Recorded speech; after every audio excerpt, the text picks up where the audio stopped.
बिस्मिल्लाहिर्रहमानिर्रहीम अस्सलाम वालेकुम। लाखों करोड़ों दुरूदो सलाम मोहम्मद मुस्तफ़ा सल्लल्लाहु अलैहि वसल्लम और आले मोहम्मद पर।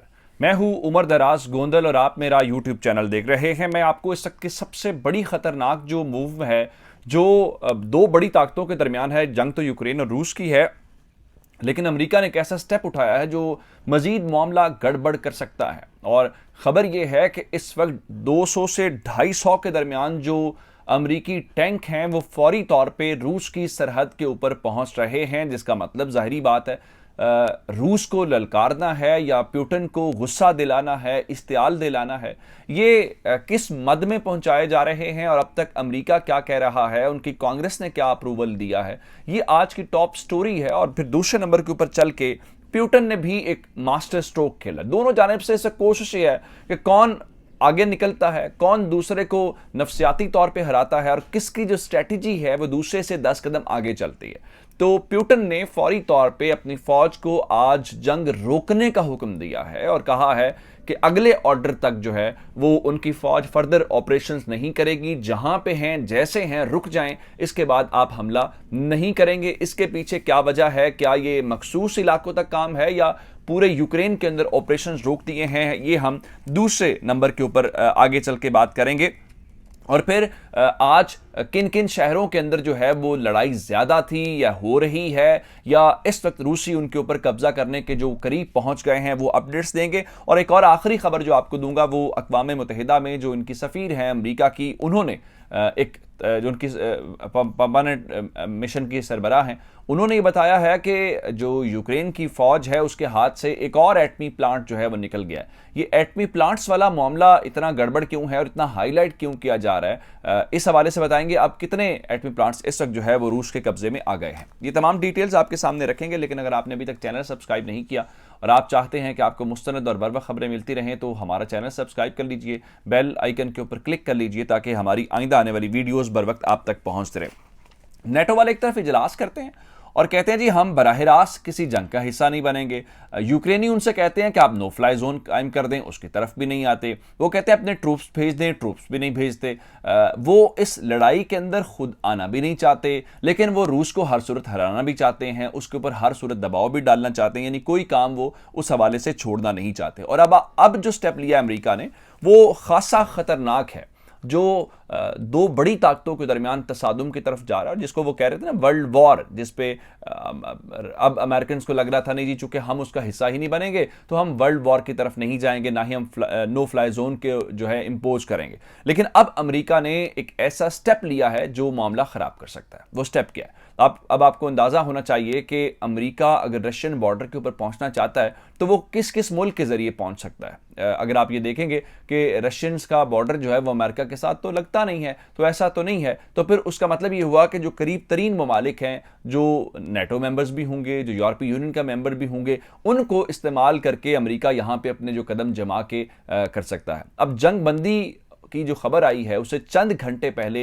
यह खबर आई है, क्या इस खबर का भी उससे के साथ कोई ताल्लुक है, ये मैं दोनों चीजें आपको बताने वाला हूं। लेकिन आपको अंदाजा ये होना चाहिए कि पोलैंड जो है उसकी सरहद तो लगती है इस वक्त रूस के साथ, लेकिन पोलैंड को जाहिरन को खतरा नजर नहीं आ रहा कि ना ही रशियंस उसके ऊपर हमला कर रहे हैं, ना हमला किया है, ना ही उन्होंने अब तक कोई ऐसी इंटेंशन शो की है जिसकी बुनियाद के ऊपर हम ये कहें वो पोलैंड के ऊपर हमला करने जा रहे हैं। लेकिन अमेरिका ने अपने जो उनके वहां पे आराम्स टैंक्स हैं, वो बताया गया है कि अब्राम्स जो टैंक्स हैं उसको उन्होंने वहां पे पहुंचा दिया। 250 की तादाद है और ये पोलैंड के अंदर जो है वो डिप्लॉय किए जा रहे हैं। और कहा यह जा रहा है कि अमेरिकन इस वक्त क्या कह रहे हैं, वो ये कह रहे हैं जनाब कि हमने ये अमेरिकी कांग्रेस से अप्रूवल ले लिया है और हम पोलैंड को ये 250 जो टैंक हैं वो फरोख्त करने जा रहे हैं। फिर वही बात जिस तरह मैंने आपको बताया कि ना उनके ऊपर हमला हुआ है, ना हमले का खतरा मौजूद है, तो अमेरिकन को ऐसे में असलहा उनको देने की क्या जरूरत है, जिसकी सीधी सीधी बात है कि बहाना वो फरोख्त का और उसका बना रहे हैं, लेकिन खुद अपने टैंक्स वहां पर डिप्लॉय करके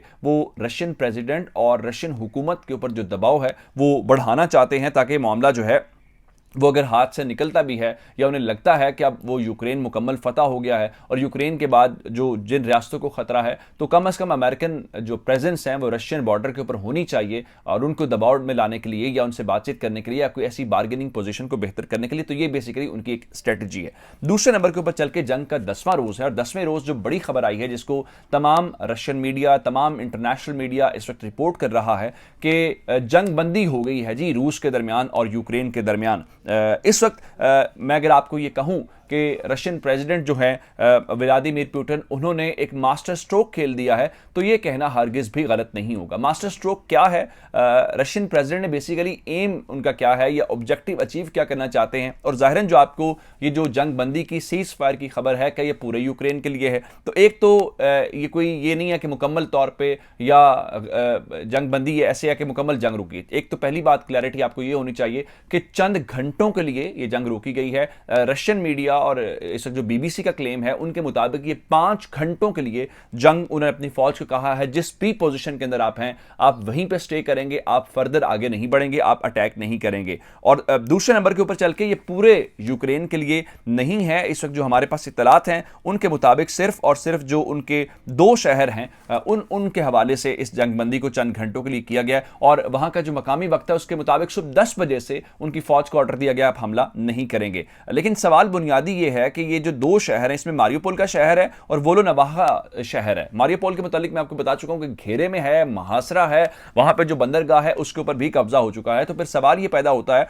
कि आखिर उनके जहन में चल क्या रहा है या वो मकसद अचीव क्या करना चाहते हैं। आया ये जो अमेरिकन जहां पे पहुंचे हैं, आया जो यूरोपीय यूनियन नेटो का दबाव है उसकी वजह से रशियन प्रेसिडेंट ने एक थोड़ा सा दबाव कम करने के लिए जंगबंदी की है, या ये बताने के लिए अपनी फौज को रिलैक्स करने के लिए, या फिर उनको ये लग रहा है कि जंग उनके हाथ से निकल गई है तो फिलहाल वो देखना चाहते हैं कि जंगबंदी कर लेते हैं तो वक्ती तौर पे इसका रिएक्शन क्या आता है रूस के अंदर से बाहर से, तो उसके अकॉर्डिंगली अगला फैसला करेंगे। इस सवाल का जवाब ये है कि ऐसी बात नहीं है, ना दबाव वजह है ना वो रिएक्शन देखना चाहते हैं। कल इनके मुज़ाकरात भी हुए थे और उस मुज़ाकरात के हवाले से भी जिस पॉइंट के ऊपर था एक कॉरिडोर बनाने की बात की गई थी। तो रशियन चूंकि इन इलाकों के ऊपर मैंने आपको कल बता दिया था फाइनल राउंड का मतलब ये है कि अगर उन्हें तबाह करने पड़े, बमबारी की तरफ जाना पड़े तो उससे गुरेज नहीं करेंगे। इससे पहले वो चाहते हैं कि वो लोग जिनका ताल्लुक जो है इन इलाकों से है वो वहाँ पर घेरे में, क्योंकि फौज ने घेरा तो डाला हुआ है, महासरे के अंदर है और वो वहाँ से निकलना चाहते हैं, तो रशियंस उनको निकालना चाहते हैं ताकि किसी को ये बहाना ना मिले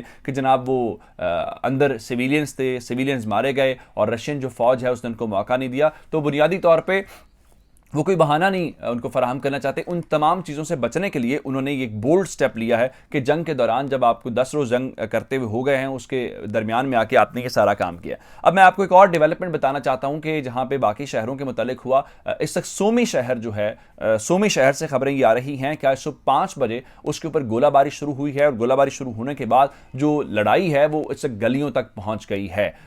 सोमी शहर के मुतालिक ये बता दूं कि कब्जा अभी नहीं हुआ लेकिन मुहासरा कर लिया है और रशियन फौज शहर के अंदर दाखिल हो चुकी है और आज के दिन के हवाले से शायद ये डेवलपमेंट आए फिलहाल, क्योंकि ये तो उन शहरों में शामिल नहीं है जहां पे जंगबंदी हुई है। तो सोमी शहर जो है वो उनकी नेक्स्ट डेस्टिनेशन हो सकती है जिसको वो ऐलान कर देंगे कि हम उसको फतह करने जा रहे हैं। एक और मैं डेवलपमेंट आपके सामने रखना चाहता हूं जी, ज़ैटोमेर का इलाका है, वहां पर बताया गया है कि असलहा डिपो जहां पे इनका एयर डिफेंस सिस्टम से मुतलिक और एंटी टैंक सिस्टम मौजूद था उसको रशियन फौज ने तबाह कर दिया है, उसके ऊपर मिसाइल हमला किया गया है। लेकिन जो खतरनाक बात है, आपने कल देखा कि प्लांट को लेकर उसके ऊपर इन्होंने बमबारी की और बमबारी को लेकर पूरी दुनिया के अंदर शोर मच गया। उसके बाद अब अमेरिकन ने एक और बात की है और अमेरिका की जो सफ़ीर हैं उन्होंने अक़वाम मुत्तहिदा के अंदर ये बताया है कि जो रशियंस हैं वो तीसरे प्लांट के ऊपर भी पहुंच गए हैं। ये यूज़ोक्रेनिक का है और ये थोड़ा सा कीव से कोई 200 मील दूर है।